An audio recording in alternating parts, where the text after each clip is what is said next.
So you've not shied away from controversies, but what distinguishes you is your very clear, very logical, very unexcited analysis of the things you are interested in, which provide a very down-to-earth, clear, structured view of the world as you see it, and as I may add, some of us here in this room probably also see it similarly. What really is going on here is that the West is principally responsible for causing this war. And it's because the West was bent on turning Ukraine into a Western bulwark on Russia's border.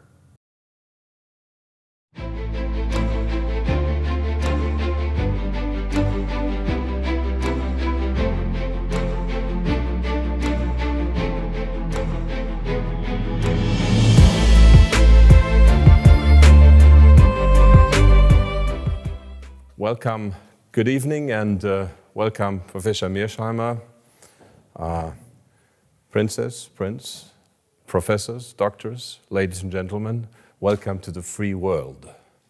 It's shrunk a bit, but it's still there, and as long as it's there, there's hope. So it's so important that we get together, exchange ideas freely, talk about the world freely, and John Mearsheimer is certainly somebody who does so, and does so very consistently and very clearly, and is a very important voice of sanity in an increasingly insane world. So let me tell you a bit about his distinguished career, and then we'll ask him to the podium. John Mearsheimer was born in Brooklyn in 1947 in New York City, and grew up in Westchester County, just outside of New York, and he earned a master's degree in international relations from the University of Southern California and a PhD in government, specifically international relations from Cornell. He lives in Chicago, and you have a very long Wikipedia entry which is amazingly clear and correct, which is not the case of all Wikipedia entries speaking of experience. But I used the opportunity yesterday to do some personal investigations because there's little personal in your entry. So you are married, you have 5 children who have all made their way. You have a house, or you live in Chicago, and you have a house in the countryside in Michigan, and something that commands my utmost respect. You do 150 push-ups and 300 crunches every day. John Mearsheimer is one of the leading, if not the leading proponent of the academic school of realism in international relations. And I studied international relations in Princeton, and certainly he was a big name then. And realism in international politics is based on a few assumptions, or a few premises, I should say, that states are the major actors, that power matters, that states compete for power and security. And when I came to Princeton, you already were a big name, and you wrote a very important article in the summer of 1990, which was widely discussed in our seminars. The article was Back to the Future, Instability in Europe After the Cold War. And you argued that instability would increase, but based on certain premises again. You have written numerous books and academic articles, as well as op-ed pieces, and you've received numerous awards, and you have been involved in a few controversies. So let me just mention a few. Your first book was Conventional Deterrence in 1983. Then in 2001, you wrote the widely received Tragedy of Great Power Politics, which won the Lepgold Book Prize. You wrote a book which we're reminded of every day. The title is very pertinent. It's called Why Leaders Lie: The Truth About Lying in International Politics, 2011. And you've published widely in academic journals like International Security, but also in major newspapers like the New York Times, the Los Angeles Times, and Chicago Tribune. In 2007, you wrote a quite controversial book called The Israel Lobby. and US foreign policy, where you argue and you analyze the influence of the Israel lobby. And to add another personal information, you were born and raised Catholic, and you are of German and Irish heritage. In 2014, you wrote pretty quickly a very, let's say, non-mainstream piece about Ukraine, and then you made a talk out of it in 2015 in September, entitled, "Why is Ukraine the West's Fault? The Causes and Consequences of the Ukraine Crisis." And it was done for the Alumni Club of the University of Chicago, and it has, as of to date, 29,048,761 views on YouTube and 270,617 likes. So somebody out there likes you.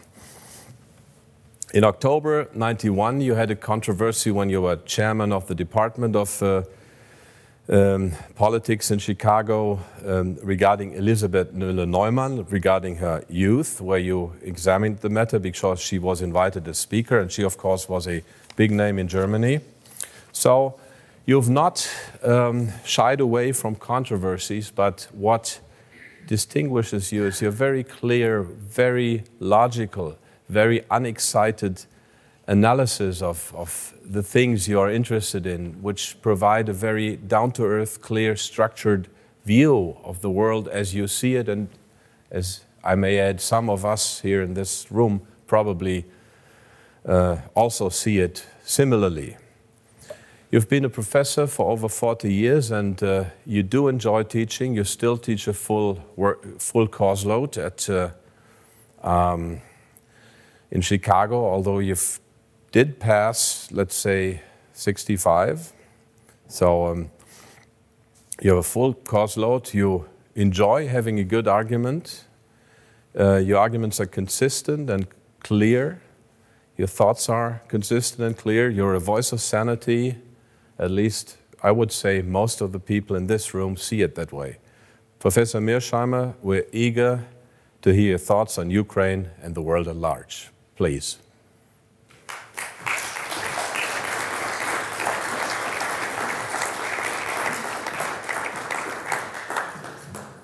John will talk for about 45 minutes. We'll have a short panel moderated by Jasmin Kosubek, and then we'll have a break of 10 minutes to get drinks, and then we have questions from the audience. John, welcome.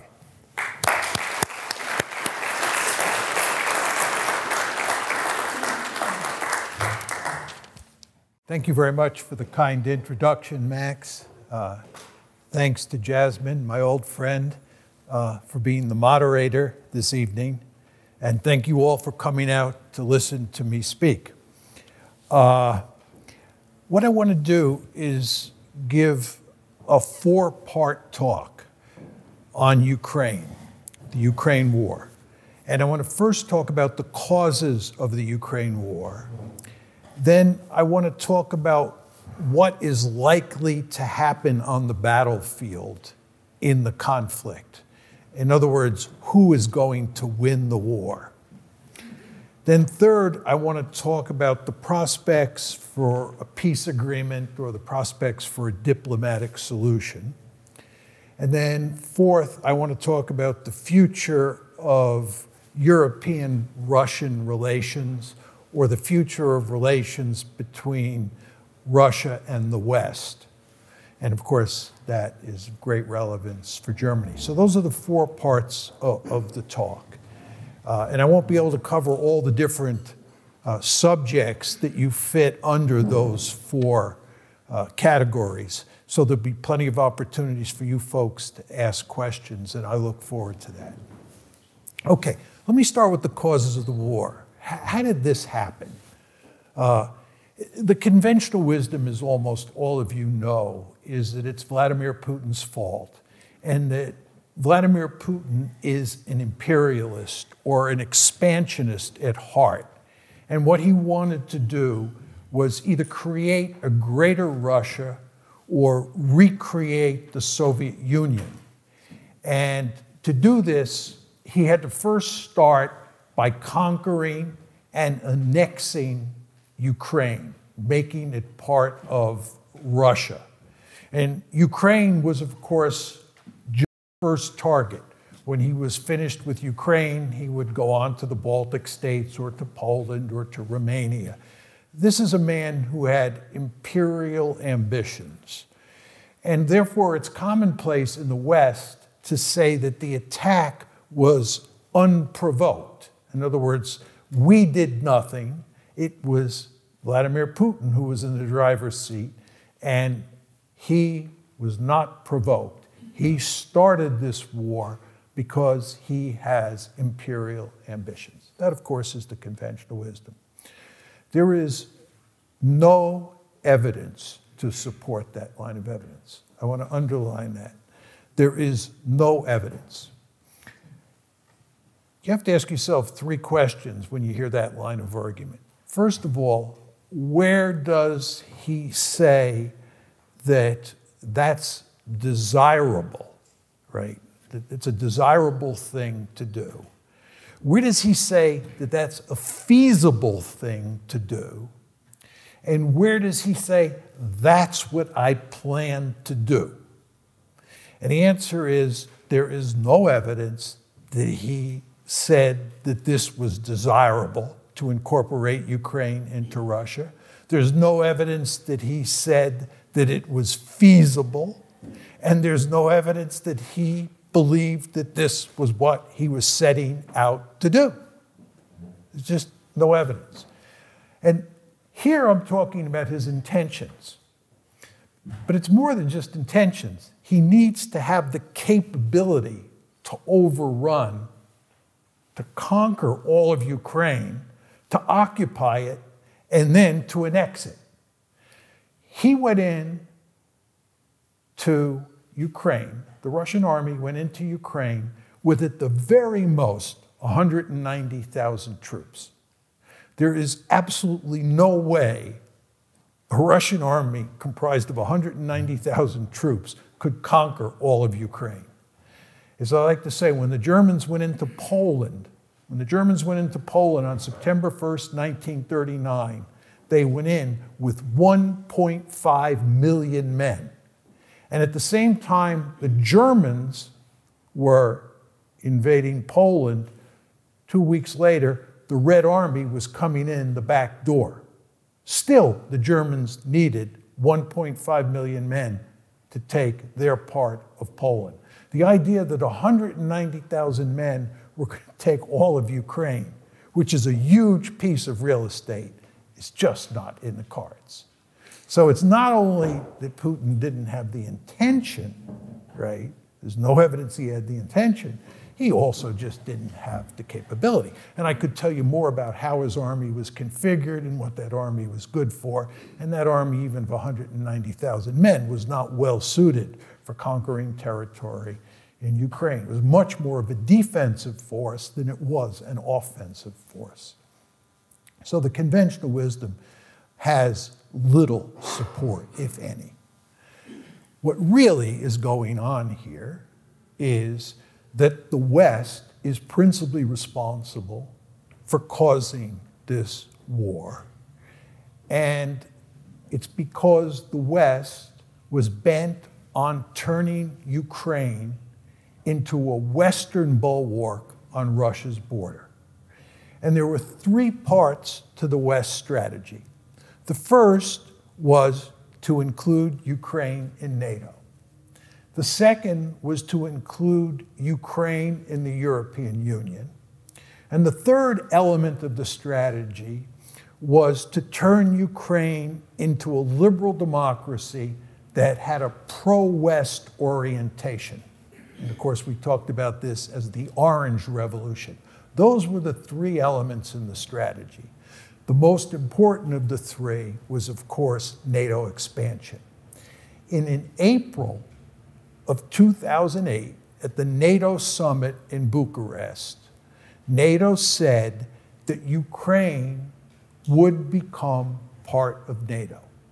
Putin was actually at that meeting, and Putin made it clear at the time, and Russian leaders had made it clear even before the Bucharest meeting that Ukraine in NATO Ukraine as a Western bulwark on Russia's border was an existential threat, and they were not going to allow that to happen. Just not going to happen. There is a huge amount of evidence from 2008 up to this day that the Russians are deeply motivated by fear that Ukraine will become a Western bulwark on their border, and that they have no intention of letting that happen, and that Ukraine has to be a neutral state, or if it's not a neutral state, it will be a dysfunctional rump state. This is very clear on the evidence as to why Putin invaded Ukraine on February 24th of 2022. So that's the causes. Now, the next question that I want to address is what's likely to happen on the battlefield, right? Given where we are today, who is likely to win this war? And this is one of the most difficult questions to wrestle with because the media coverage of the subject is so terrible. Anything that happens on the battlefield, the Western media twists in ways that make it look like the Ukrainians are doing well and the Russians are doing poorly. So you don't get a very good sense of what's going on from looking at the mainstream media in the West. My basic argument is the Russians are going to win the war. And once I say that, two questions come to the fore. The first question is, what does victory mean? If I say the Russians are going to win the war, what does that mean? And then the second question that you want to ask yourself is, why is John saying that the Russians are going to win? What's the basis of his argument? Okay, so those are the two questions. Now, when I say the Russians are going to win the war, I am not saying that they are going to conquer all of Ukraine, right? They're going to conquer all of Ukraine and then cause regime change in Kyiv, right? So that they get a neutral government and then withdraw. That's not going to happen. They're not going to win a decisive victory, okay? What the Russians are going to do is the Russians are going to take a huge chunk of Ukrainian territory and they're going to annex it. And furthermore, because they're not likely to get regime change and get a government that is neutral, they are going to make sure that Ukraine is a dysfunctional rump state. Dysfunctional in the sense that its economy is in constant trouble, and dysfunctional in the sense that they're going to be constantly interfering in Ukraine's politics, hopefully to get regime change from their point of view. And then it's going to be a rump state because it's going to be only part of what is today or what was in 2014 Ukraine. I think it's likely that the Russians will not give back Crimea or the 4 oblasts that they have already annexed. They've already annexed, as you know, 4 oblasts, 2 of them in the Donbass, Zaporozhye, and Kherson. And I believe they will end up, if they can militarily, annexing 4 more oblasts, including Odessa and Kharkiv. I'm not saying that they will do that, but I believe they will try to do that. They will concentrate on incorporating those areas that have lots of ethnic Russians and Russian speakers in them. And they will avoid those areas that are populated mainly by ethnic Russians. As all of you know, there was a huge conflict in the Donbass from February 2014, when the crisis first broke out, up until February 24th, 2022, when the war broke out, the war that's now going on, there was a civil war, in effect, taking place in the Donbass between the Ukrainian government and the ethnic Russians and Russian speakers in the Donbass. The Russians want to make sure that that will never happen again. And as a result, they will cleave off those areas that have lots of ethnic Russians and Russian speakers to avoid the Donbass problem. And I hate to say this, but I think there will be a significant amount of ethnic cleansing. And I believe there has already been ethnic cleansing, where ethnic Ukrainians will move out of those areas that the Russians annex, and ethnic Russians and Russians remaining in areas that are part of that rump Ukraine will move to the Russian areas. The hyper-nationalism that now exists in Ukraine is so powerful that it's going to be very difficult for people who identify in any way with Russia to remain in that Ukrainian rump state. And it'd be very difficult for ethnic Ukrainians to remain in that Russian annexed territory. So I just want to be very clear here when I talk about what I mean by Russia winning the war, that I'm not talking about a decisive victory. I'm talking, number one, about Russia cleaving off a significant part of Ukrainian territory, and two, keeping Ukraine as a dysfunctional rump state. Now, you're saying to yourself, why does John think that the Russians will win? This is a classic attrition war. This is like World War I. In fact, it's more like World War I than it is like World War II. And you have two armies, two large armies, standing toe-to-toe, beating the living daylights out of each other, bleeding the other side white, or trying to bleed the other side white. There's no blitzkrieg involved here. This is not France 1940, right? This is the Western Front in World War I. And in a war of attrition, two things really matter. One is population size. How many people do you have? And basically, we're talking about how many young men do you have? And number two, what does the balance of artillery look like?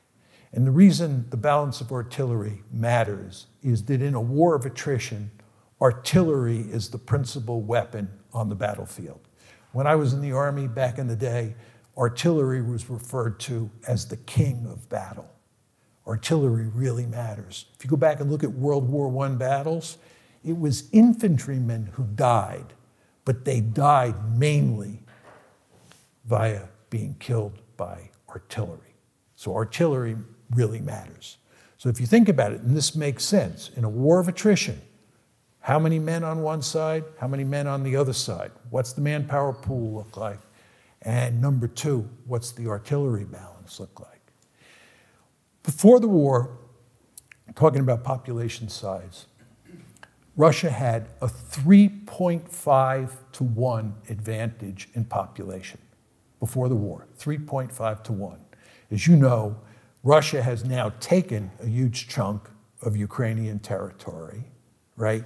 Many Ukrainians have left to come to places like Germany, Poland, Romania, and even Russia, of course, right? And the estimate is that 8 million 8 million Ukrainians have left. And the population at the start of the war was around 41 million, right? 8 million have left. And the Russians, of course, have gained population. I think if you look at the population ratio now, it's probably 4.5 to 1, maybe even 5 to 1 in the Russians' favor. This is bad news in terms of the battlefield. Now, what about artillery? Artillery, as I said, really matters in a war of attrition. It's hard to figure out exactly what the exact ratio of artillery on the Russian side compared to the Ukrainian side looks like. The estimates are as low as 5 to 1 and as high as 10 to 1. There are responsible newspapers in the West that say the Russians have an advantage of 10-1. Others say they have an advantage of 5-1. But just think about this. In a war of attrition, where one side has a 5-1 advantage, or maybe a 10-1 advantage, that side that is on the low end of that ratio is in really deep trouble. And if you read the newspapers carefully, you can see the extent to which the Ukrainian soldiers are suffering at the hands of Russian artillery. So this is a terrible situation from a Ukrainian point of view. They don't have anywhere near as large a population as the Russians do, and they don't have the artillery. And we in the West cannot get them the artillery because our industrial base cannot be spun up quickly enough to get the shells and the artillery tubes to them. That's why there's all this talk about giving them tanks and mortars. You know why they're giving them tanks and mortars? They don't need tanks and mortars. They need artillery pieces, and they need lots of artillery shells. They say that themselves day after day, hour after hour. That's what they need, because artillery is the king of battle. But we don't have artillery to give them in large numbers. The best we can do is maintain the 5-1 or 10-1 ratio, whatever it is. That's the best we can do. We cannot even out the balance of artillery. And of course, there's nothing we can do about the population imbalance. So the only hope the Ukrainians have is that they have more resolve to stay in the fight than the Russians do. But they're not going to have more resolve. The Russians have tremendous resolve because they're facing an existential threat. And by the way, I didn't fully develop the existential threat that they're facing. It's not only that we're interested in making Ukraine a Western bulwark on their border.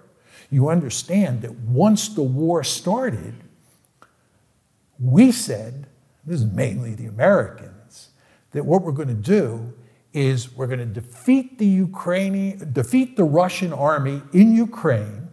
We're going to wreck its economy. We're going to effect regime change. We're going to put Putin on trial. And now there's even talk in the West about breaking apart Russia the way the Soviet Union broke apart in December 1991. This is a serious threat. This is an existential threat. The Russians are going to fight like wild dogs to make sure that this doesn't happen. We're threatening the survival of this state. And when the great power's survival is threatened, you do not want to underestimate the price that they will be willing to pay to prevent that outcome. So in terms of the balance of resolve, I fully understand, and I can sympathize with the Ukrainians for wanting to win this war and to hang in there, given what's happening to their country. I understand that. But the Russians, I believe, have every bit as much resolve as the Ukrainians do. So this is the basis of my conclusion that Russia will ultimately win the war. Now, I want to talk about a third subject, the prospects for a diplomatic solution or a peace agreement. You know, in the West, if you say you're in favor of diplomacy these days, you're usually accused of being a Putin sympathizer, right? No diplomacy here. We're going to defeat the Russians, period, end of story. No room for diplomacy. But there are lots of people out there in the land who think that there is an opportunity here. And if we can maybe get the Chinese involved or some other country, we can work out, we can fashion a peace agreement that will bring a meaningful end to this fighting. That's not going to happen. It's, in my opinion, impossible. There's no way to shut this one down and keep it shut down. The best you can hope for is a frozen conflict. That's the best you can hope for. This one is going to go on for as long as the eye can see. I'll be long gone, and this one will still be going on. Maybe not the fighting, because maybe there'll be a ceasefire, but it won't be more than a cold peace, a frozen conflict, and the threat of it starting up again will be very great. There's no deal to be had here. Now you're saying to yourself, why is John saying that? Two reasons.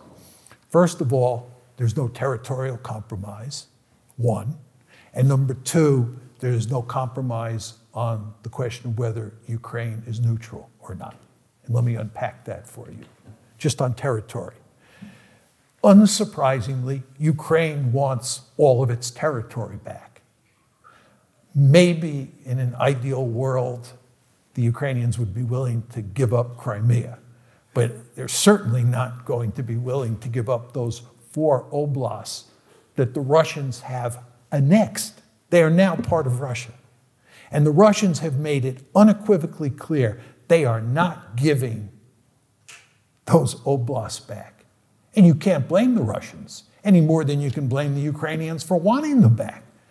The Russians are fighting a major war. They think their survival's at stake.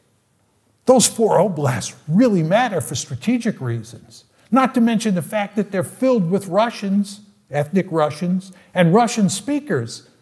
And if the Ukrainian government, which is now on a tirade against anything Russian, gets that territory back, you've got the Donbass problem back again in spades this time. So the Russians are not going to give up the territory they've taken, and the Ukrainians are not going to be satisfied till they get that territory back. And if I'm right that the Russians are going to take more territory further to the west, they're not going to give that back, and the Ukrainians are going to want it back. How do you solve that problem? There's no solution. You can't square that circle. Then there's the question of neutrality. The Russians do not want Ukraine to be allied with the West, whether it's a de jure relationship with NATO or a de facto relationship with NATO. That is unacceptable. They want a neutral Ukraine. And as I said to you, if they can't get that, they'll turn it into a dysfunctional rump state that'll never qualify to come into NATO or into the EU, which is what they're doing now. Well, if you're Ukraine, do you want to be neutral? You can't protect yourself. There's no question. I gave you the population figures, right? There's no way Ukraine can protect itself. If the West wasn't bankrolling Ukraine today, Ukraine would have lost long ago. Russia up against Ukraine is Bambi versus Godzilla. It's just important to understand that. It's the West that's propping up Ukraine. So Ukraine wants a security guarantee. Well, who's going to give Ukraine a security guarantee? Somebody once said to me, what about China? This is not a serious argument. China's not capable of giving Ukraine a security guarantee. Furthermore, China would be crazy to give Ukraine a security guarantee because China has its hands full dealing with the United States in East Asia. The only group of countries that can give Ukraine a security guarantee are the NATO countries, especially the United States. That's it. But the Russians are not going to accept that. And the Ukrainians want it. So how do you square that circle? And the answer is you don't. Just 2 other very quick points on this. Remember, I talked about the territorial problem as an obstacle, and I talked about the neutrality problem as an obstacle. Those are the 2 big obstacles. There are 2 other obstacles. One is the hypernationalism that is now at play. If you read the papers over the past few weeks, the Ukrainians are going to enormous lengths to de-Russify Ukraine. It's really quite amazing what's happening here. And if you look at what the Russians are doing in the areas that they're annexing, What they're doing is issuing Russian passports, asking people to use the ruble. They're making them Russian areas, right? So you have this growing hatred between the Russians and the Ukrainians, not only inside Ukraine, but pre-2014 Ukraine, but also between the two countries. This happens when major powers go to war against each other, right? Hypernationalism kicks in very quickly. But that makes it very hard to cut a deal. And furthermore, there's very little trust here because Angela Merkel and President Poroshenko and President Zelensky and the French president, Francois Hollande, have all made it clear that they misled Putin in the negotiations on the Minsk II agreement. Putin was deeply committed to making Minsk II work. Putin did not want to have to invade Ukraine. This gets back to the first point. He had no interest whatsoever in invading Ukraine. He wanted Minsk II to work.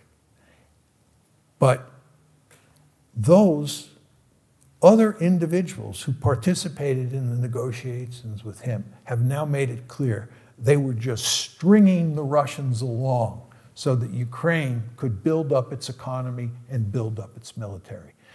Angela Merkel has said she had no interest in making Minsk II work. Putin has reacted to this by making it very clear that he thinks that Merkel, that Poroshenko, Zelensky, and Hollande misled him, and that there is not a degree of trust left when it comes to the Russians thinking about dealing with Ukraine and the West. So there's not much trust, there's hypernationalism, and then you have these two big issues. You're not going to get a meaningful peace agreement. You may get a frozen conflict. This may look like the 38th parallel in Korea, right? But you're not going to shut this one down. We have really opened Pandora's box here. Come to the final subject I want to talk about, which is the future of relations between the West and Russia. These relations are poisonous. The Russophobia in the United States is off the charts. The Russophobia here in Europe is off the charts. The commitment to defending Ukraine here in Europe and in the United States is astounding. You know, many, many people are deeply committed to helping Ukraine, and they despise Putin, and they despise Russia. And in a way, almost anything Russian at this point in time is despised. It's really quite remarkable. So you have these poisonous relations. Do you think they're going to go away? You think relations between Russia and Germany are going to improve over time? I don't think so. I don't think so. Because here's the problem. The West is going to remain committed to rump Ukraine. Let's assume you get a rump state, right? And let's assume that you get a frozen conflict. The West is not going to bail out on Ukraine. We're going to continue to support Ukraine. We're going to do everything we can to support Ukraine and undermine Putin or his successor, or more generally, the Russians. The Americans are certainly going to do this. You can rest assured of that, right? You Europeans might not be so enthusiastic about that, but the Americans will go to great lengths to cause trouble with the Russians, right? You'll support the Ukrainians. And this will, of course, anger the Russians. And then you understand the Russians have a deep-seated interest in interfering in the politics of the West. They have a deep-seated interest in interfering in elections to make sure that people get elected who are sympathetic to Russia. They'll exploit the tensions between countries like Germany and Poland, Germany and France. They'll exploit tensions between the United States and Europe, and there's real potential for trouble there. let's talk a little bit about China. Given that Europe is suffering because its economic ties with Russia have been cut, Europe has a deep-seated interest in making sure it has very good economic relations with China, just very important. The Americans, on the other hand, are waging an economic war against China. You understand we're in a security competition, we mean in the United States. We're in a security competition with China. It has two dimensions. It has a military dimension, containment, and it has an economic dimension. And the economic dimension involves sophisticated or cutting-edge technologies.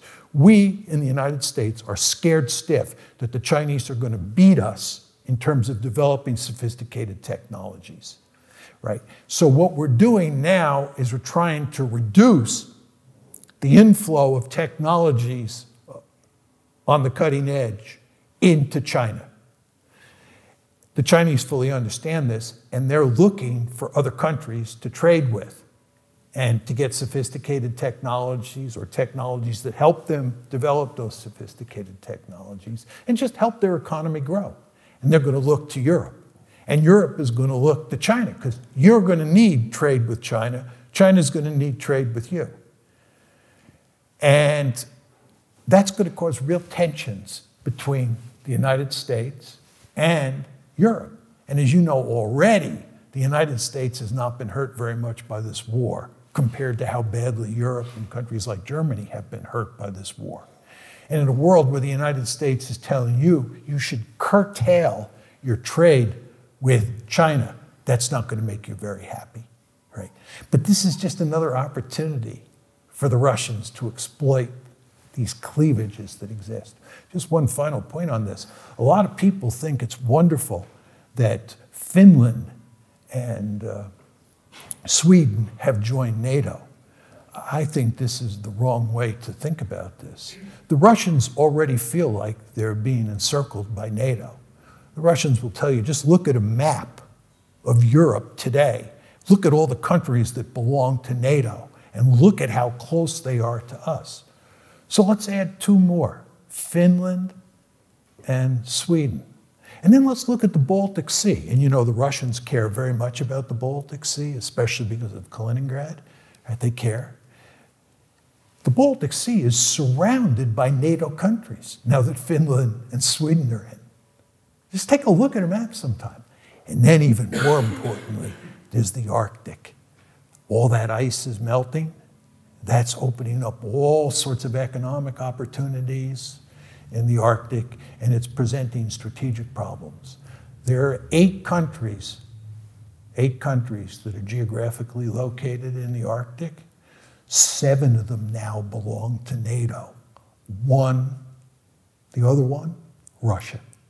1 versus 7. And you know, by the way, the Russians are now approaching the Chinese about getting the Chinese to work with them in the Arctic. And the Chinese, of course, are very willing to do this, right? But the other way of thinking about this is the Russians are outnumbered 7-1.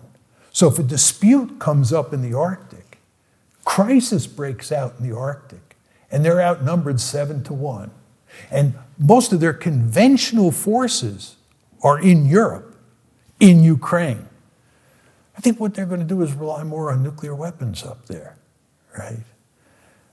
So you just want to remember, when you're dealing with a great power like Russia, and you threaten its survival, you're pushing that great power into a situation where it's going to pursue risky strategies. And this is a great power that has thousands of nuclear warheads aimed at us. And the idea that you can back them into a corner and you can threaten to push them off a cliff is, for me, an incredibly foolish way to think about doing business. And I'll just tell you one quick story. The best example to highlight this is the Japanese attack at Pearl Harbor. against the United States, December 1941. When I was growing up, I thought, as most people did, that the Japanese were irrational, that they were crazy. Why would they dare attack the United States? You know, the United States had 10 times the gross national product of Japan. 10 times the gross national product.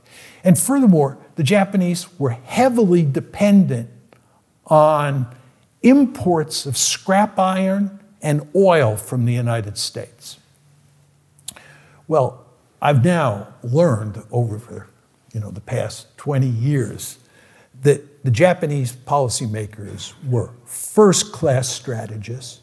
They were very rational, and they understood clearly what they were doing. And what happened there is that the United States was strangling Japan. The United States was strangling Japan. In the summer of 1940, we cut off scrap iron supplies to Japan, and this really mattered. And then in July of 1941, we cut off oil supplies to Japan, and that really mattered. What we were doing was we were strangling their economy, the way the West wants to strangle the Russian economy, but has been unable to do. The United States was able to strangle the Japanese economy.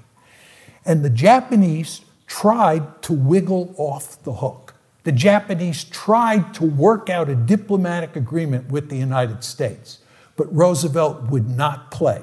He wouldn't give them a moment to talk about the issue. Roosevelt was not playing. He just kept squeezing.